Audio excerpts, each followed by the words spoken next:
Hello friends, welcome to Sanskrit study centre. आज हम पढ़ेंगे कक्षा 7 के संस्कृत पाठ्य पुस्तक दीपकम का पाठ 6, जिसका शीर्षक है कीड़ामय वयम श्लोका अंतराक्षिम।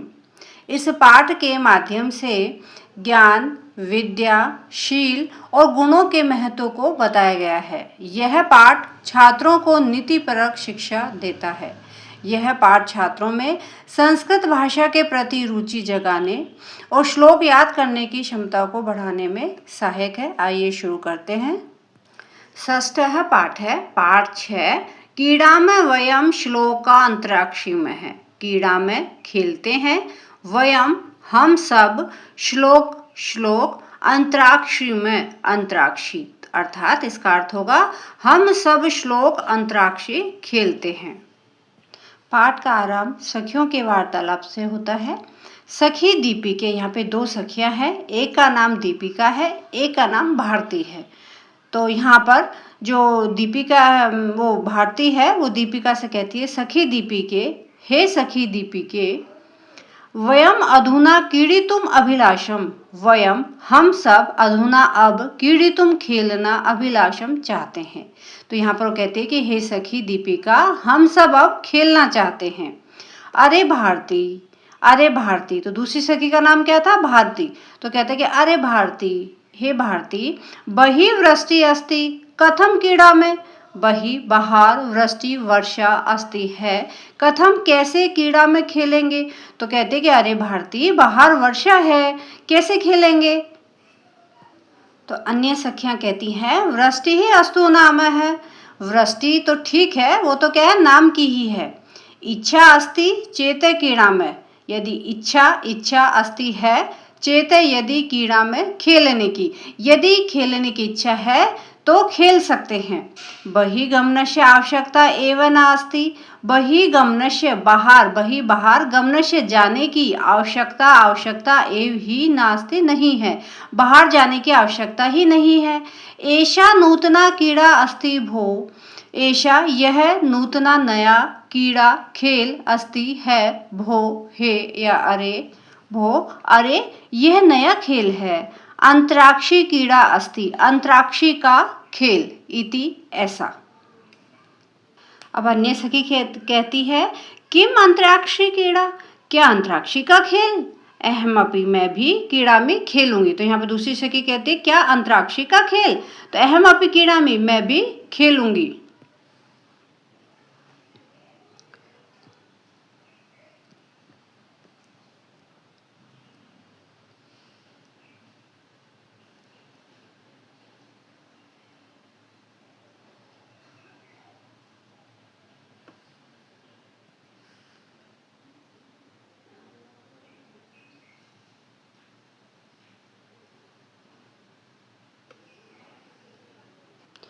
अवश्यम, अवश्य, जरूर, आगच्छन्तु, आओ, वयम सर्वे कीड़ा में, वयम हम सब, सर्वे सभी, कीड़ा में खेलेंगे, हम सब खेलते हैं।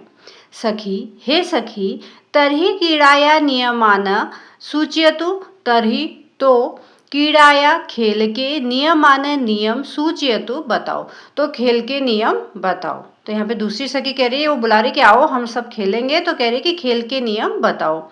वयम गण द्वयम रचयामि, वयम हम सब, गण द्वयम दो, गण समूह रचयामि बनाएंगे, हम दो समूह बनाएंगे। प्रथम गणस्य नाम है, प्रथम समूह का नाम ज्ञानमाला, एवं च द्वितीय गणस्य नाम रत्नमाला। तो यहाँ ये कह रही है कि हम दो ग्रुप बनाएंगे या समूह बनाएंगे, उसमें प्रथम समूह का यानी प्रथम ग्रुप का नाम होगा ज्ञानमाला, एवं और द्वितीय गणस्य, द्वितीय समूह का नाम है रत्नमाला। तो दो समूह बनाएंगे, प्रथम का ज्ञानमाला और दूसरे समूह का नाम रत्नमाला होगा। आदौ प्रथम गणस्य सदस्य एकम पद्यम गायति, आदौ सर्वप्रथम, प्रथम गणस्य, प्रथम समूह के सदस्य एकम एक, पद्यम पद अर्थात श्लोक, गायति गाएंगे। और सर्वप्रथम प्रथम समूह का एक सदस्य जो है वो एक श्लोक गाएगा। तस्य पद्यस्य अंतिमेन व्यंजन वर्णेन द्वितीय गणस्य सदस्य व अन्य श्लोकम गायति।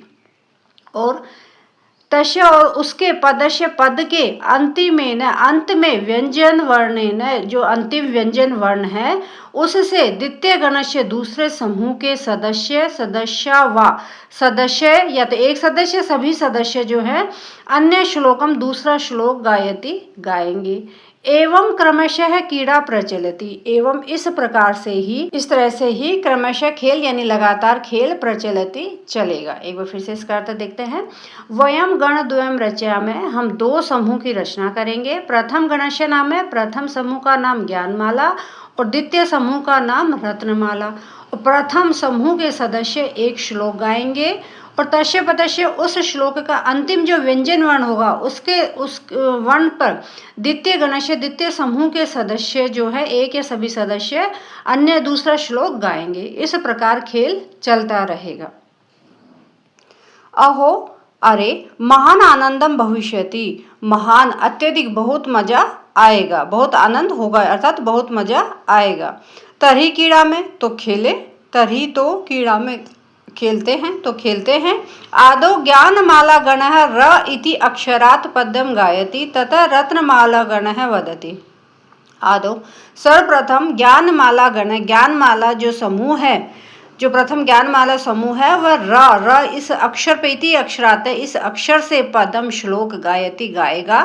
तथा इसके पश्चात जो उसका अंतिम व्यंजन रहेगा उस पर रत्नमाला गण रत्नमाला समूह के जो सदस्य हैं वदति वो बोलते हैं वो बोलेंगे।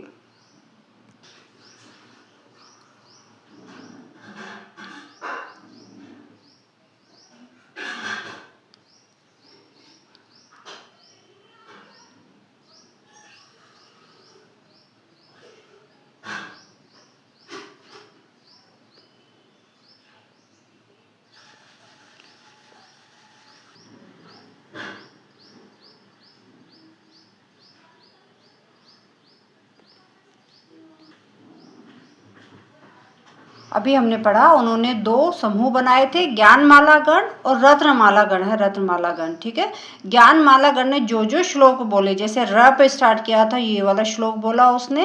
रूप यौवन संपन्ना विशाल कुल संभवा विद्याहीना न शोभन्ते निर्गंधा इव किंशुका। ठीक है तो अंतिम व्यंजन क्या है इसमें क है ना।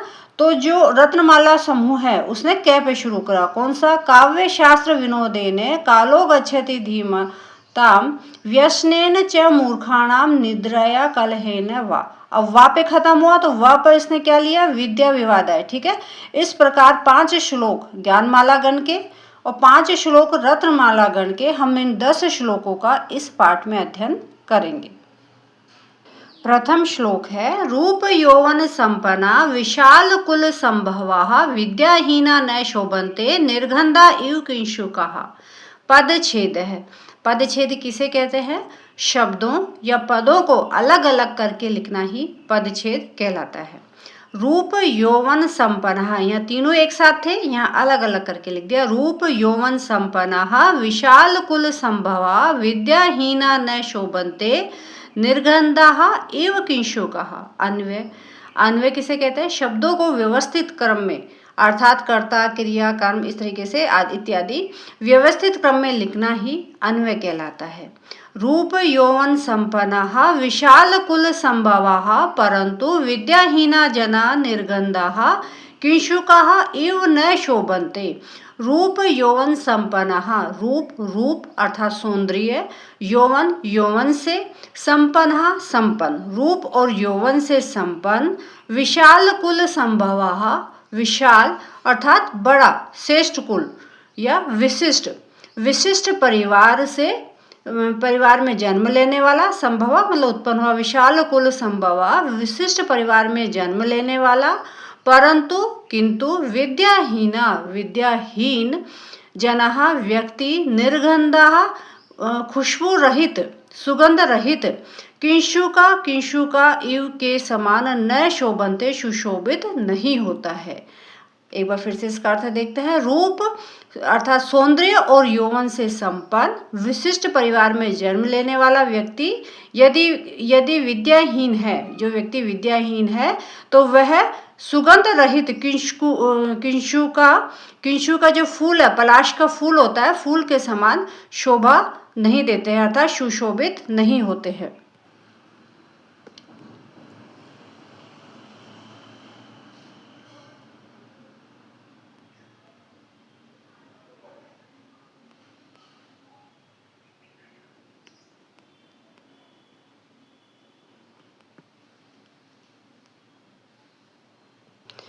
येषामे सुंदरम रूपम अस्ति यौवनम अस्ति उत्तमे कुले जन्म अपि प्राप्तम किंतु ते यदि विद्याया अर्जनम न कुर्वन्ति तर्हि तेषां शोभा न भवति। येषामे जिनके सुंदरम रूपम सुंदर रूप अस्ति है, जिनके सुंदर रूप है, यौवनम अस्ति जवान है, सुंदर है, यौवन है, उत्तमे कुले जन्म अपि प्राप्तम और उत्तमे श्रेष्ठ कुल में जन्म अपि भी प्राप्तम प्राप्त किया है, अर्थात श्रेष्ठ कुल में जन्म भी लिया है।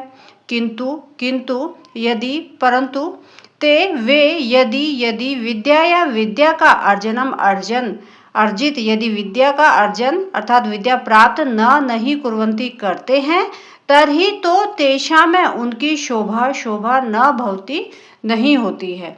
जिनके रूप सुंदर है, जो जवान है और ऊंचे कुल में जन्म लिया है, लेकिन वे अगर विद्या अर्जित नहीं करते हैं तो वे कुर्वन्ति नहीं करते तरी तो तेषाम उनकी शोभा नहीं होती है। यथा जैसे पुष्पिताः पलाश वृक्षाः दर्शने अतीव सुंदरा सन्ति किंतु तेषु सुगंध न भवति। यथा जैसे पुष्पिता फूल पलाश वृक्षाः पलाश के जो वृक्ष के जो फूल है, फूलों से दर्शने सुंदर में अत्यधिक सुंदर संति होते हैं। जो पलाश के जो वृक्ष हैं फूलों से अत्यधिक सुंदर लगता है, किंतु तेषु उनमें किसमें फूलों में सुगंध न भवति नहीं होती है, उनमें सुगंध नहीं होती है। जनाः लोग तेषा में उनका अर्थात पलाश के फूलों का उपयोग न कुर्वन्ति नहीं करते। वो देखने में सुंदर होते हैं लेकिन उनमें खुशबू नहीं होती, तो कोई भी लोग व्यक्ति उनका उपयोग नहीं करते हैं। अतः रूपस्य यौवनस्य उच्च कुलस्य च अपेक्षया विद्या एव श्रेष्ठा। इसीलिए रूपस्य रूप अर्थात सौंदर्य, यौवनस्य यौवन, उच्च कुलस्य उच्च कुल की और अपेक्षा विद्या एवं श्रेष्ठा विद्या ही श्रेष्ठ है। इसीलिए सुंदरता, जवानी और ऊंचे श्रेष्ठ कुल की तुलना में विद्या ही श्रेष्ठ है।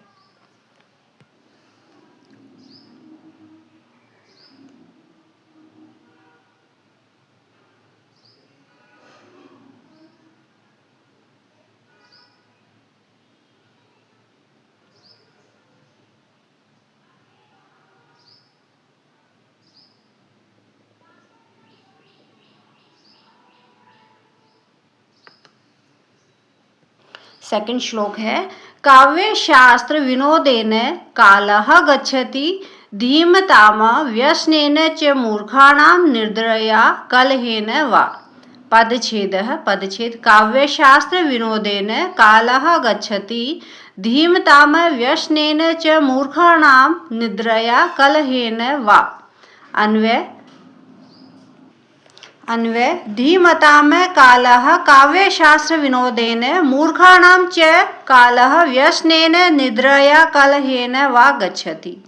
धीमता में बुद्धिमान लोगों का, कालः समय, काव्य शास्त्र विनोदेन काव्य शास्त्रों से मनोरंजन करते हुए, मूर्खाणाम च और मूर्खाणाम मूर्खों का काल है समय, व्यसन से अर्थात बुरी आदतों, भोग विलास के द्वारा, निद्रा में, कलह में अर्थात लड़ाई झगड़े के द्वारा, अथवा लड़ाई झगड़े के द्वारा गच्छति व्यतीत होता है अर्थात बीत जाता है। एक बार फिर से इसका देखते हैं। बुद्धिमान लोगों का समय काव्य शास्त्र से मनोरंजन करते हुए व्यतीत होता है और मूर्ख लोगों का समय व्यसनेन बुरी आदतों अर्थात भोग विलास के द्वारा, नींद अथवा लड़ाई झगड़े के द्वारा बीत जाता है।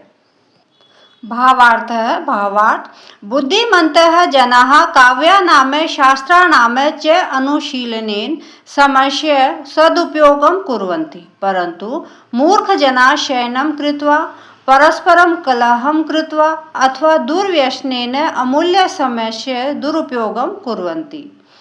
बुद्धिमंत जो बुद्धिमान जना लोग हैं, जो बुद्धिमान लोग हैं, काव्या नाम है काव्यों, शास्त्रा नाम है और शास्त्रों, च और अनुशीलनेन चर्चा करते हुए, बुद्धिमान जो लोग हैं काव्य शास्त्रों और शास्त्रों काव्यों और शास्त्रों की चर्चा करते हुए समय का सदुपयोग कुर्वन्ति करते हैं। बुद्धिमान लोग काव्यों और शास्त्रों की चर्चा करते हुए अपने समय का सदुपयोग करते हैं। परंतु मूर्ख जनाः जो मूर्ख व्यक्ति हैं वो शयनम कृत्वा सो करके, परस्परम और आपस में कलह अर्थात लड़ाई झगड़े कृत्वा करके, आपस में लड़ाई झगड़े करके, अथवा दुर्व्यसनेन भोग विलास के द्वारा अपने अमूल्य समय का दुरुपयोग कुर्वन्ति करते हैं, अपने अमूल्य समय का दुरुपयोग करते हैं। जो मूर्ख लोग होते हैं वे सो करके, आपस में लड़ाई झगड़े करके अथवा दुर्व्यसनेन यानी भोग विलास के द्वारा अपना मूल्यवान जो समय उसका दुरुपयोग करते हैं। अतः वयं नित्यं विद्याभ्यासेन पठनेन लेखनेन वा समयस्य सदुपयोगं कुर्मः। अतः इसीलिए हम सबको नित्यम रोज विद्याभ्यास के द्वारा, पठनेन पढ़कर, लेखनेन और लिखने के द्वारा व अथवा अपने समय का सदुपयोग करना चाहिए।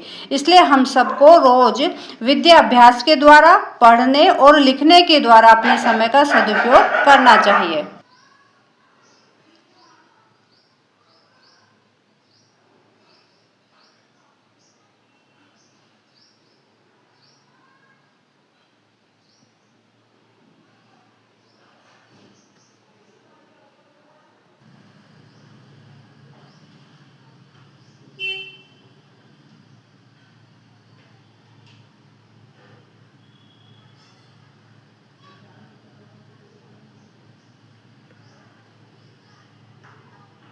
तीसरा श्लोक है विद्या विवादाय धनम मदाय शक्ति ही परेशान परिपीडनाय खलस्य साधो विपरीतम एतत् ज्ञानाय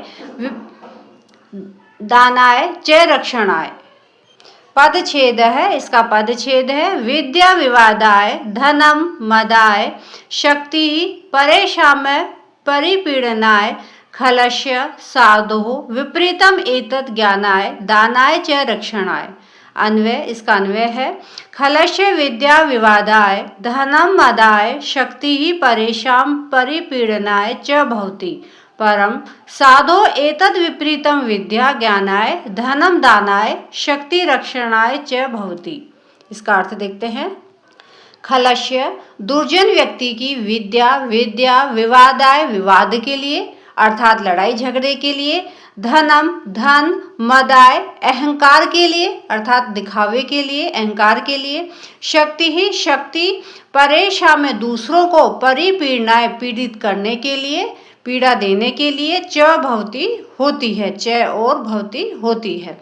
दुर्जन व्यक्ति की विद्या विवाद के लिए, धन मद के लिए अर्थात अहंकार को दिखाने के लिए और शक्ति दूसरों को पीड़ा देने के लिए होती है। परंतु साधो एतद् विपरीतम परंतु साधो सज्जन व्यक्ति एतद् इसके विपरीतम विपरीत होता है। विपरीत है कैसे? विद्या जो उसकी विद्या होती है ज्ञानाय ज्ञान के लिए होती है, धन दान के लिए और शक्ति रक्षणाय रक्षा के लिए च और भवति होती है। परंतु सज्जन व्यक्ति इसके विपरीत विद्या जो है वो ज्ञान के लिए, धन दान के लिए, शक्ति रक्षणाय रक्षा के लिए होती है।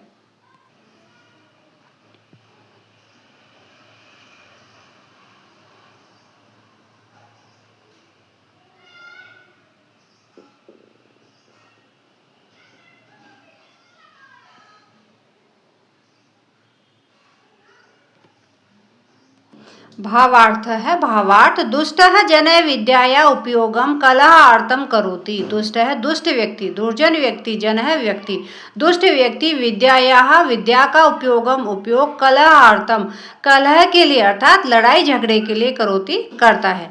दुष्ट व्यक्ति जो होता है वो विद्या का उपयोग लड़ाई झगड़े के लिए करता है। धनस्य उपयोगम अहंकारार्थम करोति, और धनस्य धन का उपयोग जो है अहंकार के लिए अर्थात अहंकार को दिखाने के लिए करोति करता है, और धन का उपयोग अहंकार को दिखाने के लिए करता है। सामर्थ्य उपयोगम अन्येषां पीडनार्थम च करोति च, और सामर्थ्य और अपनी सामर्थ्य का अर्थात अपनी शक्ति का उपयोग अन्येषां में दूसरों को पीडनार्थम पीड़ित करने के लिए पीड़ा देने के लिए करोति करता है, और अपनी सामर्थ्य का अर्थात शक्ति का उपयोग दूसरों को पीड़ा देने के लिए करता है। किंतु सज्जनस्य स्वभावः एतस्य विपरीतः भवति, किंतु सज्जनस्य सज्जनों का स्वभाव एतस्य इसके किसके दुष्ट जनों के दुष्ट व्यक्तियों के विपरीत भवति होता है। सह विद्या उपयोगम अन्येषां में ज्ञान वर्धनार्थम करोति, स वह कौन सज्जन व्यक्ति विद्या का उपयोग अन्येषां में दूसरों का ज्ञान वर्धनार्थम ज्ञान को बढ़ाने के लिए करोति करते हैं, और जो सज्जन व्यक्ति होते हैं वो विद्या का उपयोग दूसरों के ज्ञान को बढ़ाने के लिए करते हैं। धनस्य उपयोगम दानार्थम करोति, और धन का उपयोग दान करने के लिए दान और अर्थम के लिए, तो दान करने के लिए करोति करते हैं। सामर्थ्य उपयोगम, और अपने सामर्थ्य उपयोगम दुर्बलानाम रक्षणार्थम च करोति, और अपने सामर्थ्य का अपनी शक्ति का उपयोग दुर्बलानाम दुर्बल लोगों की, जो गरीब लोग हैं है ना दुर्बल लोग हैं उनके रक्षण के लिए च और करोति करते हैं, और अपने सामर्थ्य का उपयोग जो है वो दुर्बलों की रक्षा के लिए करते हैं। जैसे यहाँ चित्र में भी दिखा रहे हैं, जो निर्धन है उनको मदद करके वो भी उसका उपयोग करते हैं।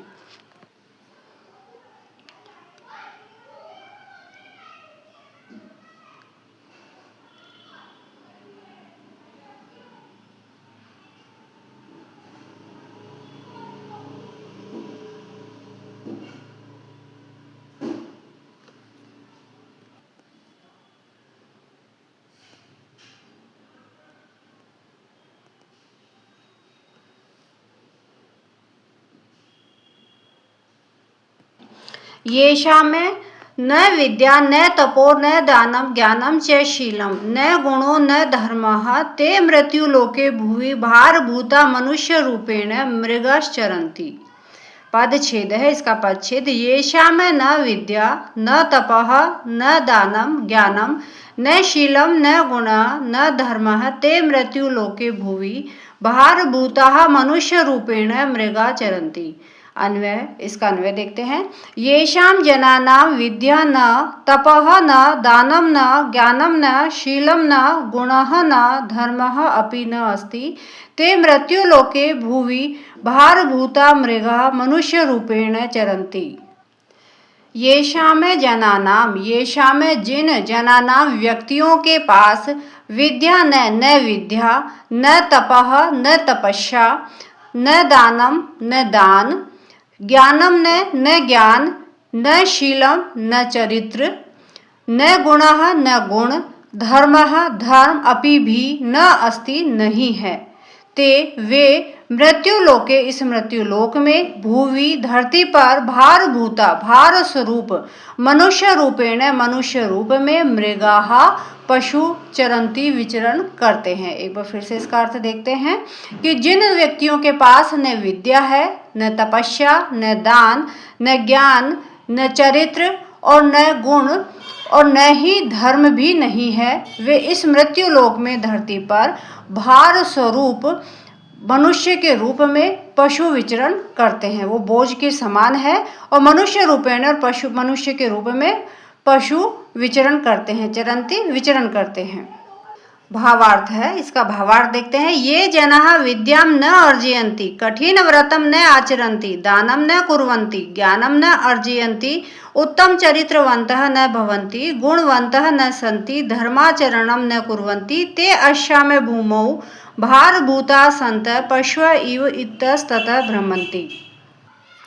ये जना जो व्यक्ति विद्या में न अर्जयंती विद्या को अर्जित नहीं करते हैं अर्थात विद्या को प्राप्त नहीं करते हैं, कठिन व्रतम और कठिन यानी कठोर नियमों का पालन अर्थात संकल्प पूर्वक कर्म न आचरंती नहीं करते हैं, दानम न कुर्वंती दान नहीं करते हैं, ज्ञानम ज्ञान न नहीं अर्जयंती प्राप्त नहीं करते हैं अर्जित नहीं करते हैं, उत्तम चरित्रवंत न भवंती और वे श्रेष्ठ चरित्र वाले नहीं होते हैं, गुणवंत न संति और वे गुणवान न नहीं संति हैं वे गुणवान नहीं होते हैं, धर्म आचरणम न कुर्वंती और धर्म आचरण न कुर्वंती नहीं करते हैं, ते वे व्यक्ति अस्या में इस भूमि पर भारभूता भार स्वरूप संत होते हैं। पशु इव और पशु के समान इतस्ततः इधर उधर इधर ततः उधर इधर उधर भ्रमंती घूमते हैं। एक बार फिर से इसका अर्थ देखते हैं। जो व्यक्ति विद्या अर्जित नहीं करते हैं, कठोर नियमों का पालन अर्थात संकल्प पूर्वक कर्म नहीं करते हैं, दान नहीं करते हैं, ज्ञान प्राप्त नहीं करते हैं, श्रेष्ठ चरित्र वाले नहीं होते हैं, गुणवान नहीं होते हैं और धर्म का आचरण नहीं करते हैं, वे सब इस धरती पर भार स्वरूप होते हैं और पशु के समान इधर उधर घूमते हैं।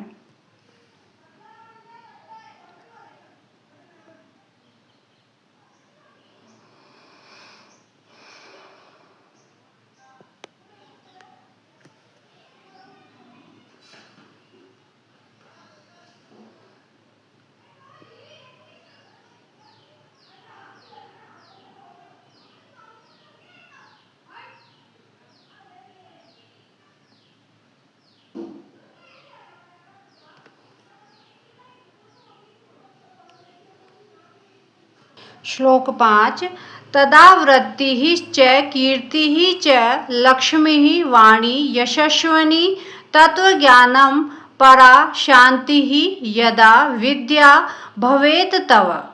पदछेद है इसका। तदा वृत्ति च कीर्ति च लक्ष्मी वाणी यशस्वनी तत्वज्ञानम परा शांति यदा विद्या भवेत तव। अन्वय है, इसका अन्वय है यदा विद्या भवेत तदा तव वृत्ति कीर्ति लक्ष्मी यशस्विनी वाणी तत्वज्ञानम परा शांति च भवेत। अन्वय से इसका अर्थ को समझते हैं। यदा जब विद्या भवेत होती है, जब आपके पास विद्या होती है, तदा तब आपकी तब ही आप वृत्ति ही आजीविका, कीर्ति ही यश, लक्ष्मी ही धन संपत्ति या धन, यशस्विनी की यश को देने वाली वाणी से युक्त, तत्व ज्ञान अर्थात वास्तविक ज्ञान यथार्थ ज्ञान, परा शांति और परम शांति को च भवेत प्राप्त करते हो। एक बार फिर से इसका अर्थ देखते हैं। जब आपके पास विद्या होती है तभी आप आजीविका, यश, संपत्ति, कीर्ति से युक्त वाणी, यथार्थ ज्ञान, परम शांति को प्राप्त करते हो। भावार्थ है, इसका भावार्थ देखते हैं। यदि त्वं विद्याम अर्जयसि तर्हि त्वं उद्योगम यशः धनम कीर्ति प्रदाम वाणीम वास्तविकम ज्ञानम उत्तम शांतिम च प्राप्नोषि। यदि तुम विद्या में विद्या को अर्जयसि प्राप्त करते हो, यदि तुम विद्या को प्राप्त करते हो तर्हि तो तुम उद्योगम उद्योग अर्थात आजीविका, यश धनम धन, कीर्ति पदा में वाणी और कीर्ति देने वाली, यश देने वाली वाणी को, वास्तविकम ज्ञानम और यथार्थ ज्ञान को, उत्तम और श्रेष्ठ यानी परम शांति को च और प्राप्नोषि प्राप्त करते हो। यदि तुम विद्या को प्राप्त करते हो तो तुम उद्योग को अर्थात आजीविका, यश, धन, कीर्ति देने वाली वाणी को, वास्तविक ज्ञान को और परम उत्तम शांति अर्थात और परम शांति को प्राप्त करते हो। अतः निरंतरम विद्या अर्जनम करणीय, अतः इसीलिए निरंतर विद्या अर्जनम विद्या को अर्जित अर्थात करनी चाहिए। इसीलिए निरंतर विद्या प्राप्त करनी चाहिए।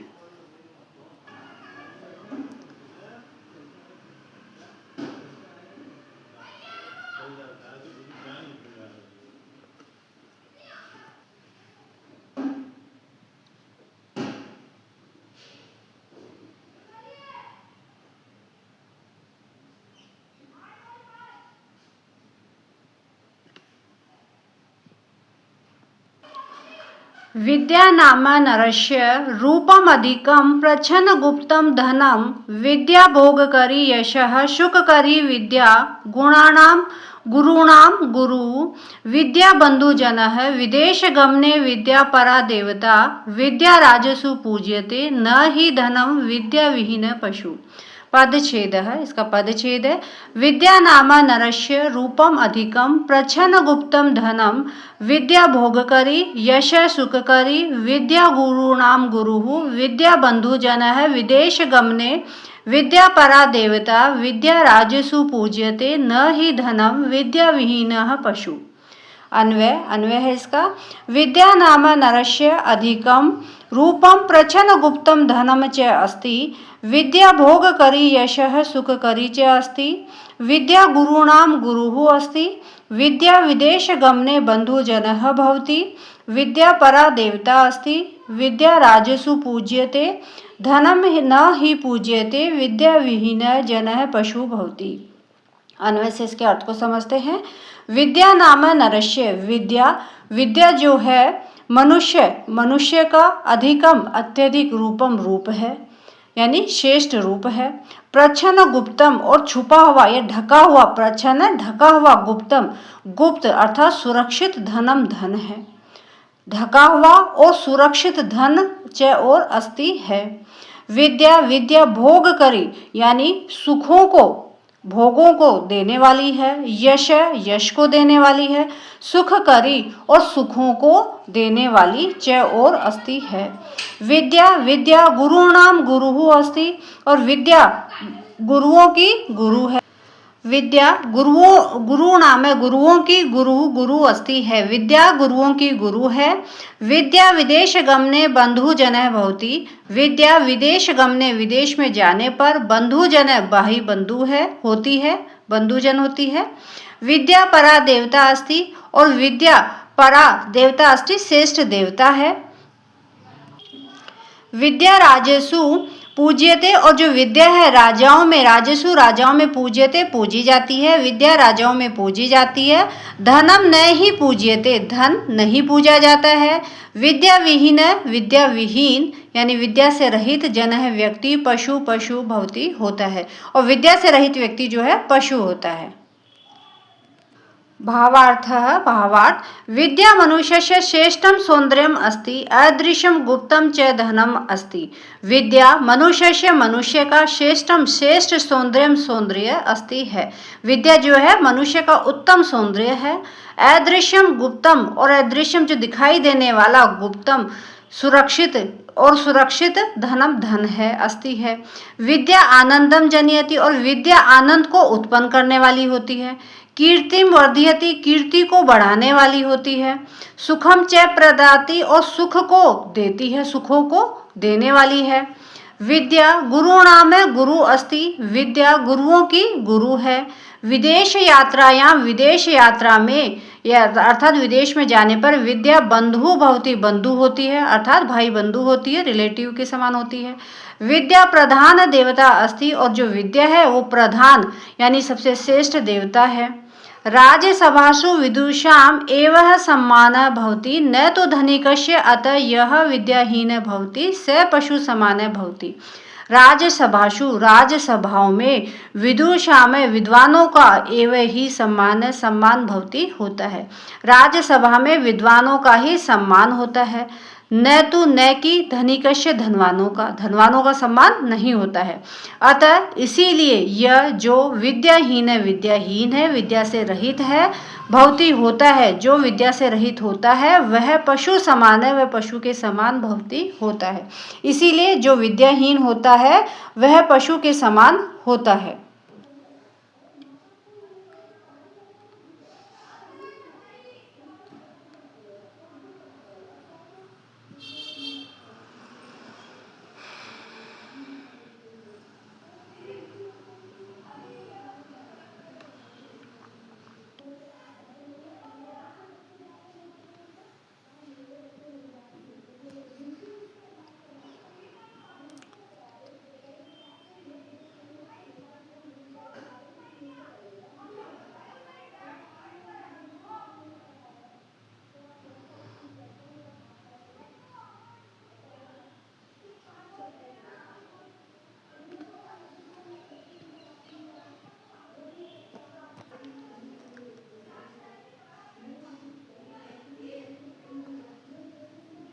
श्लोक 7।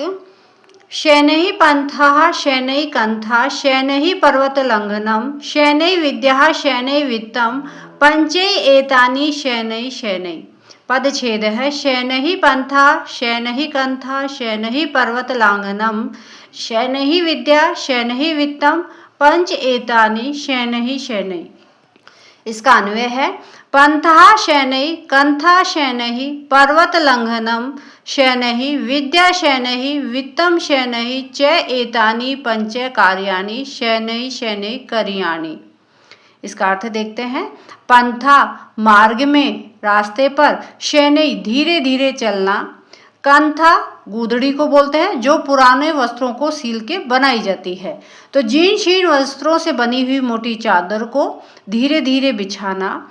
पर्वत लंघनम शनैः और पर्वतों पर चढ़ाई भी धीरे धीरे करना।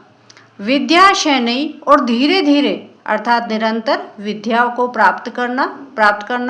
वित्तम शनैः और शनैः धीरे धीरे वित्तम धन को प्राप्त करना। एतानि इन पांच कार्यों को शनैः शनैः धीरे धीरे करना चाहिए। यहाँ पर शनैः शनैः का अभिप्राय है कि क्रमबद्ध चरण से हमें कार्य को करना चाहिए। ये नहीं कि हमने फटाफट विद्या को प्राप्त कर लिया, हम उसका भी एक चरण होता है। पहले हम वर्ण सीखेंगे, शब्द सीखेंगे, फिर वाक्य बनाना सीखते हैं। ऐसे ही सभी चीज़ें क्या है, क्रम पूर्वक हमें प्राप्त करनी चाहिए। एक बार फिर से इसका अर्थ देखते हैं। पंथा शनैः रास्ते या मार्ग पे धीरे धीरे चलना। जीर्ण शीर्ण वस्त्रों से बनी मोटी चादर को धीरे धीरे बिछाना।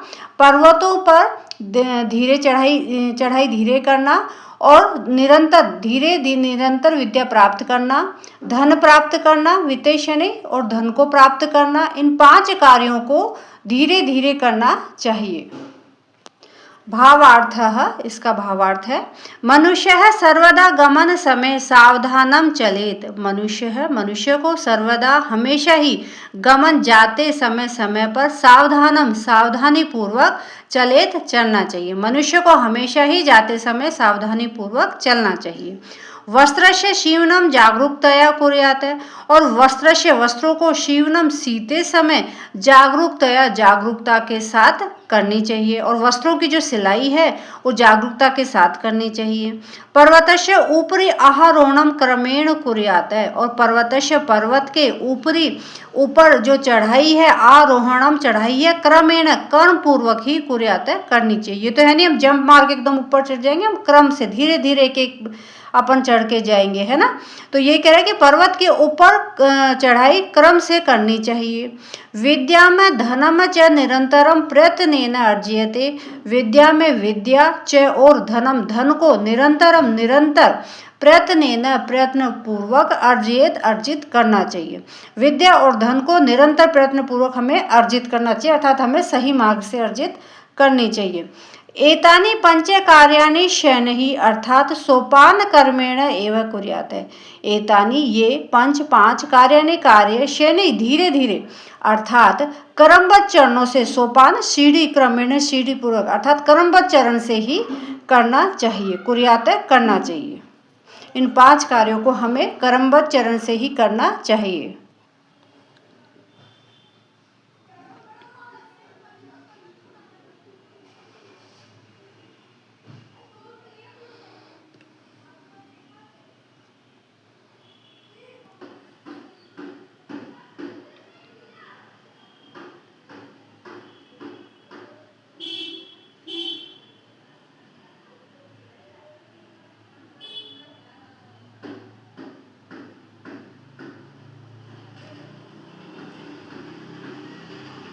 आठवां श्लोक है न विद्याया विना सौख्यम नराणाम जायते ध्रुवम अतो धर्म अर्थ मोक्षभ्य विद्याभ्यासम समाचरेत।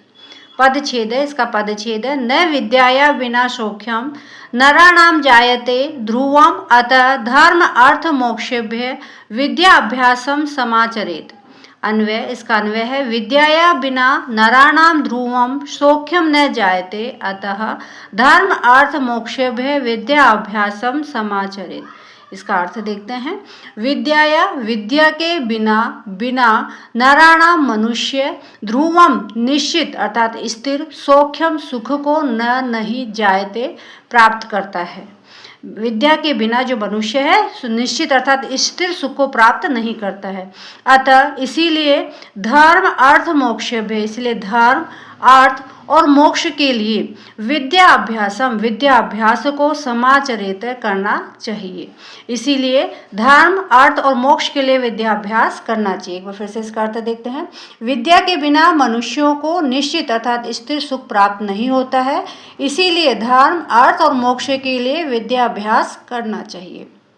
भावार्थ है, इसका भावार्थ मानवानाम कृते विद्या अर्जनम अत्यंतम अनिवार्यम भवति। मानवानाम मानवों के कृते के लिए, मानवों के लिए विद्या अर्जनम विद्या प्राप्त करना अर्जित करना अत्यंत अनिवार्यम अनिवार्य अर्थात आवश्यक भवति है। मनुष्य के लिए विद्या अर्जित करना अत्यंत आवश्यक है। यदि नराः विद्या अर्जनम न कुर्वन्ति तर्हि स्तरम सुखम न प्राप्नुवन्ति। यदि नराः मनुष्य विद्या अर्जन न कुर्वन्ति नहीं करता है, विद्या को प्राप्त नहीं करता है, तर्हि तो स्थिर सुखम सुख को नहीं प्राप्नुवन्ति प्राप्त नहीं करता है।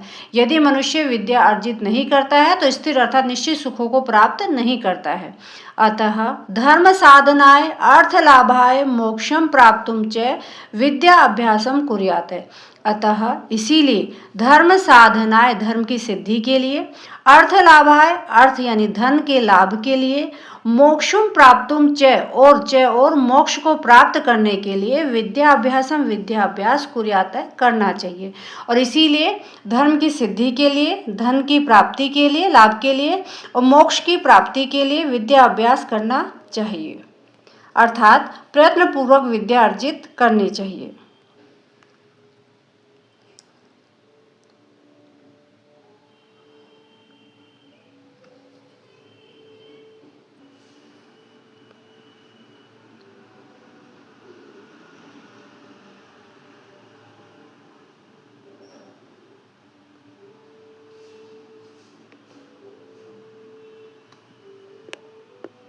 श्लोक 9।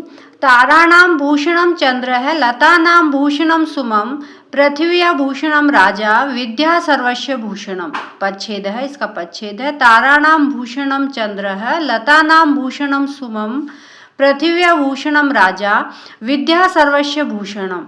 अन्वय है, इसका अन्वय देखते हैं। चंद्रः ताराणां भूषणम अस्ति, सुमं लतानां भूषणम अस्ति, राजा पृथिव्या भूषणम अस्ति, परम विद्या सर्वस्य भूषणम अस्ति। अन्वय से इसके अर्थ को समझते हैं। चंद्र है चंद्रमा, ताराणाम तारों का अर्थात नक्षत्रों का, भूषणम आभूषण अस्ति है। चंद्रमा तारों का आभूषण है। सुमम लतानाम सुमम फूल, लता नाम है लताओं का, भूषणम आभूषण अस्ति है और जो फूल हैं वो लताओं के आभूषण है। राजा राजा पृथ्वी या पृथ्वी का भूषणम आभूषण अस्ति है और जो राजा है वो पृथ्वी का आभूषण है। परम परंतु विद्या सर्वस्व सभी का सबका ही भूषणम आभूषण अस्ति है, लेकिन जो विद्या है वो सभी का आभूषण होता है, सभी मनुष्यों का आभूषण होता है। तो यहाँ उदाहरणों के माध्यम से विद्या के महत्व को बताया गया है। जैसे चंद्रमा तारों का आभूषण है, फूल लताओं का आभूषण है और राजा पृथ्वी का आभूषण है, उसी प्रकार विद्या जो है सभी मनुष्यों का आभूषण है। भावार्थ है, इसका भावार्थ तारकाः चंद्रेण सह शोभन्ते, लता कुष्मही सह शोभन्ते। तारकाः जो तारे हैं, चंद्रेण चंद्रमा के सह साथ शोभन्ते सुशोभित होते हैं। जो तारे हैं वो चंद्रमा के साथ सुशोभित होते हैं। लताः कुष्मयी सह शोभन्ते और जो लताएं हैं वो कुष्मयी फूलों के सह साथ शोभन्ते सुशोभित होती हैं। जो लताओं की शोभा कैसे पड़ती है? फूलों से, तो लताएं फूलों के साथ सुशोभित होती हैं। राजा पृथ्वी शोभां वर्धयति और जो राजा है वो पृथ्वी की शोभा को वर्धयति बढ़ाता है, राजा पृथ्वी की शोभा को बढ़ाता है। विद्या सर्वेषां मनुष्याणां शोभा वर्धते और जो विद्या है, विद्या से सर्वेषां में सभी मनुष्याणां में मनुष्यों की शोभा वर्धते बढ़ती है, किंतु विद्या से सभी मनुष्यों की शोभा बढ़ती है।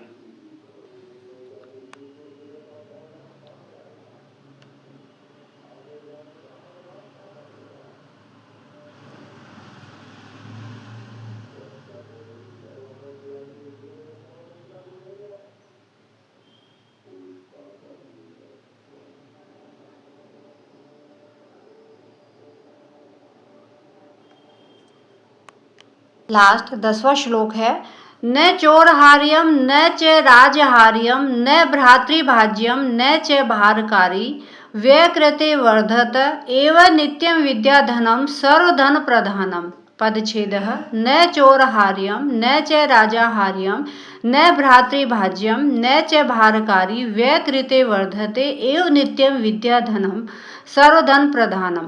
अन्वय, इसका अन्वय देखते हैं। अन्वय से इसके अर्थ को समझते हैं। विद्याधनम चोरहार्यम न अस्ति, राजहार्यम न अस्ति, भ्रातृभाज्यम न अस्ति, भारकारी च न अस्ति, व्यकृते विद्याधनम नित्यं वर्धते एव, अतः विद्याधनम सर्वधन प्रधानम अस्ति। विद्याधनम, विद्या रूपी धन, चोरहार्यम न तो चोरहार्यम चोरों के द्वारा हरण के योग्य अस्ति है, राजहार्यम न राजा के द्वारा हरण के योग्य है, न अस्ति नहीं होती है, भ्रातृभाज्यम और न भाई बहनों में बांटने योग्य है, न नहीं भ्रातृ भाई बहनों में भाज्यम बांटने, न भाई बहनों में बांटने योग्य है, भारकारी और न भार स्वरूप है, च और भारकारी न भार स्वरूप है, व्यय कृते और व्यय करने पर खर्च करने पर, विद्याधनम विद्या रूपी धन, नित्यम हमेशा ही, वर्धते बढ़ता एव ही है, हमेशा बढ़ता ही है, अतः इसीलिए विद्याधनम विद्या रूपी जो धन है वो सर्वधन प्रधानम सभी प्रकार के धनों में प्रमुख अस्ति है। एक बार फिर से इसका अर्थ देखते हैं। विद्या रूपी धन न चोर के द्वारा हरण योग्य है, न राजा के द्वारा हरण करने योग्य है, न भाई बहनों में बांटने योग्य है, न ही भार स्वरूप है। व्यय करने पर विद्या रूपी जो धन है वह हमेशा ही बढ़ता ही है, इसलिए विद्या धन सब धनों में प्रधानम मुख्य अर्थात श्रेष्ठ है। भावार्थ है, इसका भावार्थ, चोरः धनम चोरितुम शक्नोति, चोर है चोर, धनम धन को, चोरितुम चुरा, शक्नोति सकता है, चोर जो है वो धन को चुरा सकता है, राजा धनम अपहर्तुम शक्नोति, और जो राजा है वो धन का अपहरण अर्थात धन को छीन सकता है, हरण कर सकता है अर्थात छीन सकता है, भ्रातृषु धनस्य विभाजनम भवितुम अर्हति, और भ्रातृषु और भाई बहनों में धन का विभाजन हो सकता है, होने योग्य है, धनस्य व्ययन धनम न्यून भवति, और धनस्य धन का व्ययन व्यय करने पर धन क्या होता है, न्यूनम कम भवति होता है, धन को जब हम खर्च करने पर धन क्या है, कम हो जाता है, किंतु विद्या रूपम धनम जो विद्या रूपी धन है, चोरम चोरितुम न शक्नोति, न तो चोर के द्वारा चुराया जा सकता है, राजा तस्य अपहरणम कर्तुम न शक्नोति, और न राजा तस्य उस विद्या रूपी धन का छीन सकता है, अपहरण नहीं कर सकता अर्थात छीन नहीं सकता है, छीनने में समर्थ नहीं है, विद्या धनस्य विभाजनम न भवति, और जो विद्या रूपी धन है उसका विभाजन भी नहीं होता है, विद्या भार युक्ता न भवति, और जो विद्या है वो भार स्वरूप नहीं होती है, विद्याया वित्रेण विद्याधनम, और विद्याया विद्या का वित्रेण वितरण करने से अर्थात बांटने से, विद्याधनम जो विद्याधन है इतो अपि वर्धते और अधिक बढ़ती है, जो विद्या है विद्या का वितरण करने से अर्थात बांटने से जो विद्या रूपी धन है वो और अधिक बढ़ता है, अतः इसीलिए सर्वधनेषु विद्याधनम एवं प्रमुखम धनम अस्ति, इसीलिए सभी धनों में विद्या रूपी धन ही प्रमुख अर्थात श्रेष्ठ धनम धन अस्ति है, और इसीलिए सभी धनों में जो विद्या रूपी धन है उसे श्रेष्ठ धन कहा गया है, अर्थात श्रेष्ठ धन है अर्थात श्रेष्ठ धन कहा गया है, अतः हमें प्रयत्न पूर्वक विद्या अवश्य प्राप्त करनी चाहिए।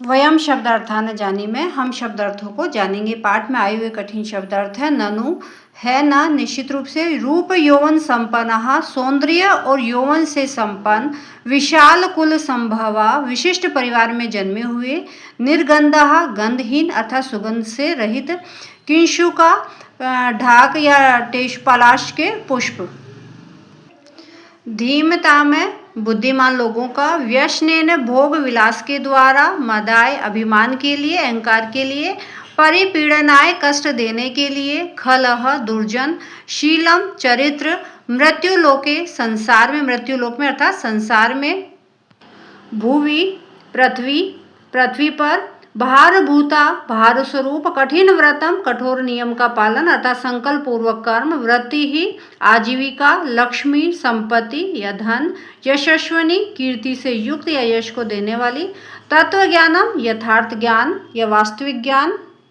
प्रच्छन्न गुप्तम, प्रच्छन्न ढका हुआ और गुप्तम यानी सुरक्षित, तो ढका हुआ और सुरक्षित, भोग करी सुख सुविधाओं को देने वाली या भोग को देने वाली, यश सुख करी ख्याति तथा सुख को देने वाली, विदेश गमने विदेश जाने पर, परा श्रेष्ठ, विद्या विहीने विद्या से रहित, पंथा मार्ग, कंथा जीर्ण शीर्ण वस्त्रों से बनी मोटी गुदड़ी, वित्तम धन, सौख्यम आनंद, ध्रुवम निश्चित, समाचरित करना चाहिए, अनिवार्यम अत्यंत आवश्यक, ताराणाम नक्षत्रों का, भूषणम आभूषण, सुममम फूल, चोरहार्यम चोर के द्वारा हरण करने योग्य, राजहार्यम राजा के द्वारा हरण करने योग्य, वित्रेण बांटने से, भ्रातृभाज्यम भ्रातृ भाई बहनों में, भाज्यम बांटने योग्य, भारकारी भार स्वरूप, व्यकृते खर्च करने पर, विद्याधनम विद्या रूपी धन,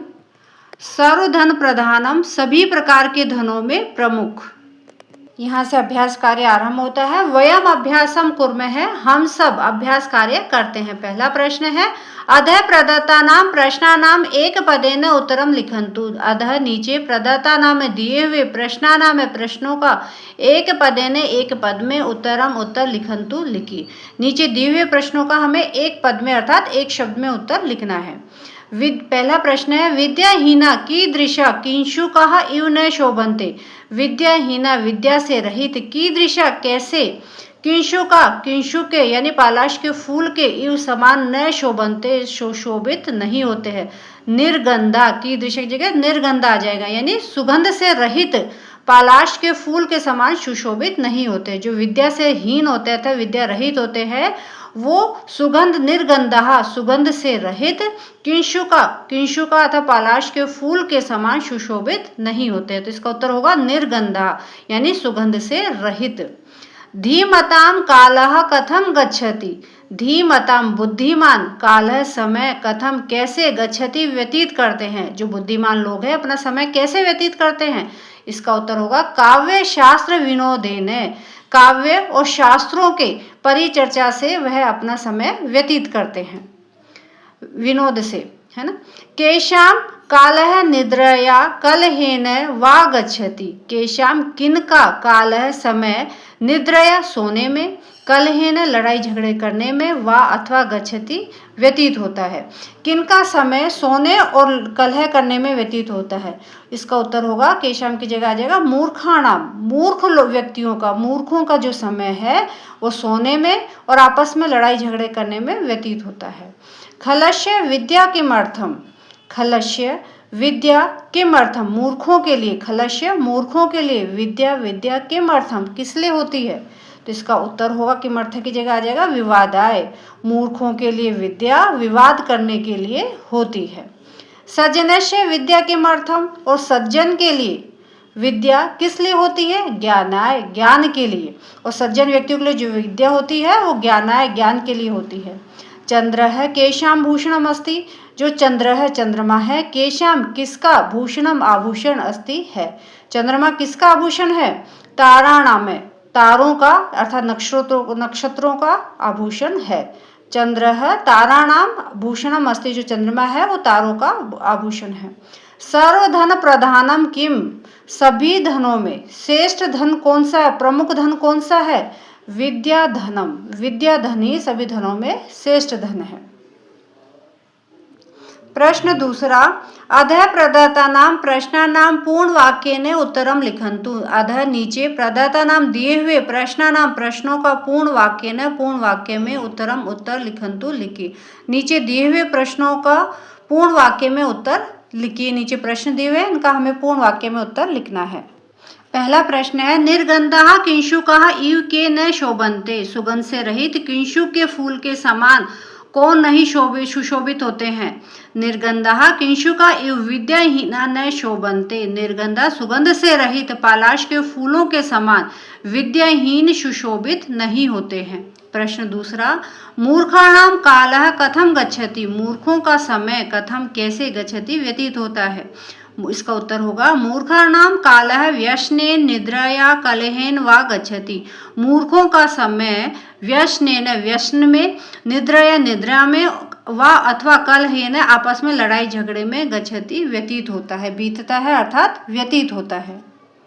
प्रश्न तीसरा, ग दुर्जनः विद्याया धनस्य शक्ते च उपयोगम कथम करोति। दुर्जन यानी दुष्ट व्यक्ति विद्या का, धनस्य धन का, शक्ति का च और उपयोग कथम कैसे करोति करता है। दुर्जन व्यक्ति है जो विद्या, धन और शक्ति का उपयोग कैसे करता है।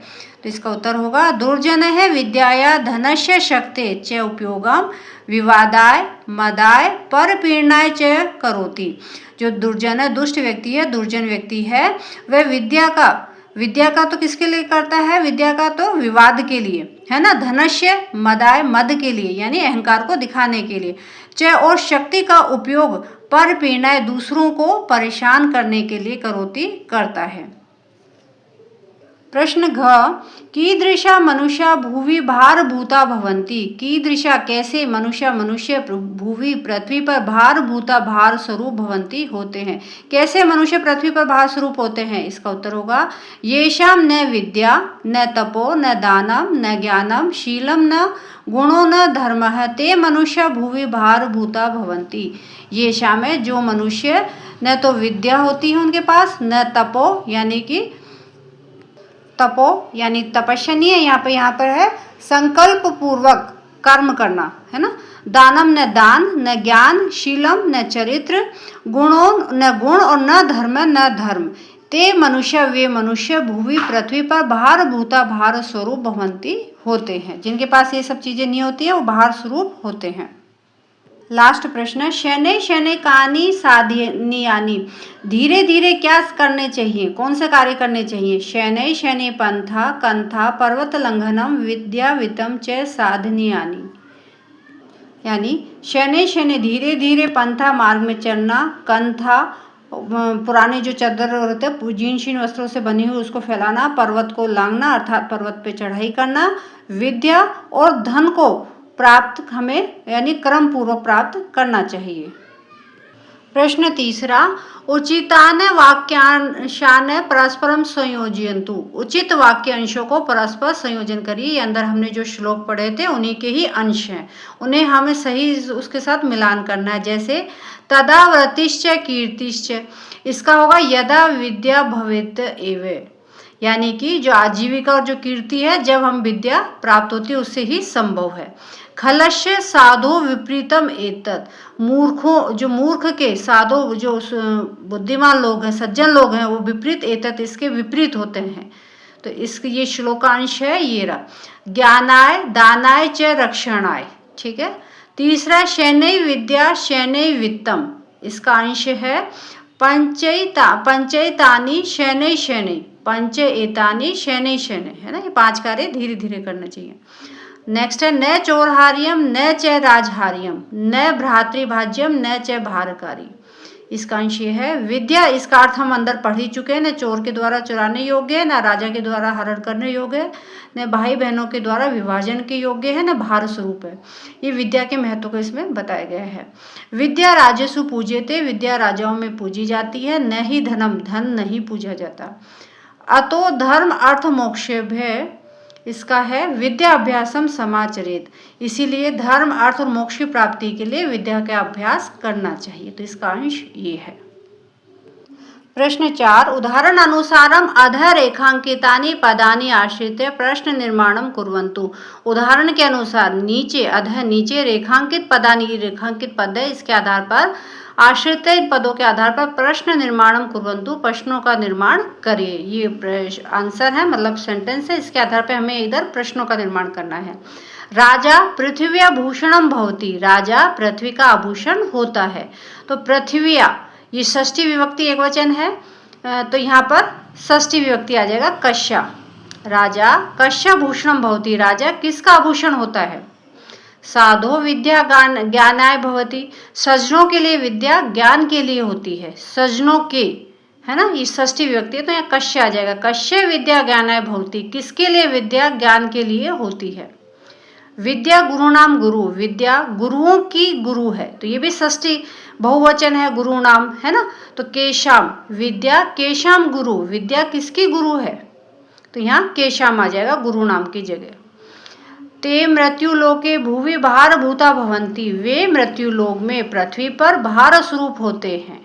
भार स्वरूप, तो इसकी जगह आ जाएगा कीदृशा। त्रे मृत्युलोके भुवि कीदृशा भवंती, वे मृत्युलोक में पृथ्वी पर कीदृशा कैसे भवंती होते हैं, तो इसका उत्तर हो जाएगा भारभूता, भार स्वरूप होते हैं। विद्याहीना न शोभन्ते, विद्याहीन सुशोभित नहीं होते हैं। तो विद्याहीन की जगह आ जाएगा कीदृशा न शोभन्ते, कौन सुशोभित नहीं होते, किस प्रकार के सुशोभित नहीं होते हैं। सर्वस्य लोचनम शास्त्रम, ठीक है, तो यहाँ शास्त्रम की जगह आ जाएगा क्योंकि द्वितीय विभक्ति है, तो किम आ जाएगा, सर्वस्य लोचनम किम। विद्या राजेषु पूज्यते, विद्या राजाओं में पूजी जाती है। विद्या, तो ये स्त्रीलिंग शब्द है, इसलिए यहाँ का आ जाएगा, का राजसु पूज्यते, एक वचन है, तो का कौन राजाओं में पूजनीय है।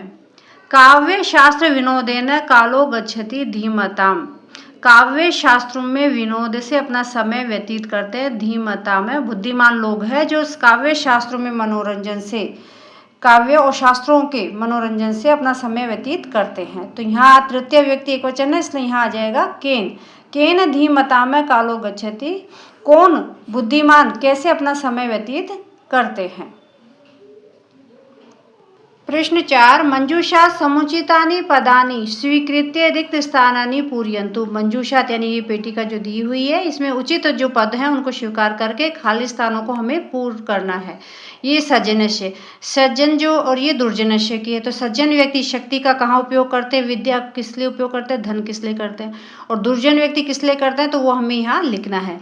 शक्ति, सज्जन व्यक्ति है जो अपनी शक्ति का उपयोग रक्षणाय रक्षा के लिए करता है, विद्या का ज्ञान के लिए करता है, धनम धन का दान के लिए करता है, और जो दुर्जन व्यक्ति होता है वो शक्ति को दूसरों को पीड़ा पहुंचाने के लिए करता है। विद्या विवादाय, विवाद के लिए यानी लड़ाई झगड़े के लिए, और धनम धन मदाय यानी अहंकार प्रदर्शन के लिए करता है। धन का उपयोग मदाय यानी अहंकार प्रदर्शन के लिए करता है। प्रश्न 6 ये लास्ट प्रश्न है। उदाहरण अनुसारम अधोलिखितानां पदानां विभक्तिम वचनम च लिखन्तु। उदाहरण के अनुसार नीचे लिखे हुए पदों में विभक्ति, वचन और वचन लिखन्तु लिखी। नीचे पद लिखे हुए हैं, इनमें कौन सी विभक्ति है, कौन सा वचन है, ये हमें लिखना है। ताराणाम ये षष्ठी विभक्ति है, अणाम ये बहुवचन है। विद्या में द्वितीय विभक्ति है, एक वचन है। धनस्य श जिसमें आता है ना षष्ठी विभक्ति की पहचान होती है, श धनस्य षष्ठी विभक्ति और एक वचनम है। कलहेन ये तृतीय विभक्ति ही, एक वचनम। नराणाम मनुष्यों का ये षष्ठी विभक्ति बहुवचनम है ना। मृत्यु लोके ये सप्तमी विभक्ति और एक वचन है। ज्ञानाय चतुर्थी विभक्ति एक वचनम। राजेषु सप्तमी विभक्ति बहुवचनम। आज हमने पढ़ा कक्षा 7 का पाठ 6 कीड़ा में वयम श्लोका अंतर्याक्षिम। इस पाठ से संबंधित यदि कोई भी प्रश्न हो तो कृपया कमेंट में लिख के अवश्य पूछें। धन्यवाद।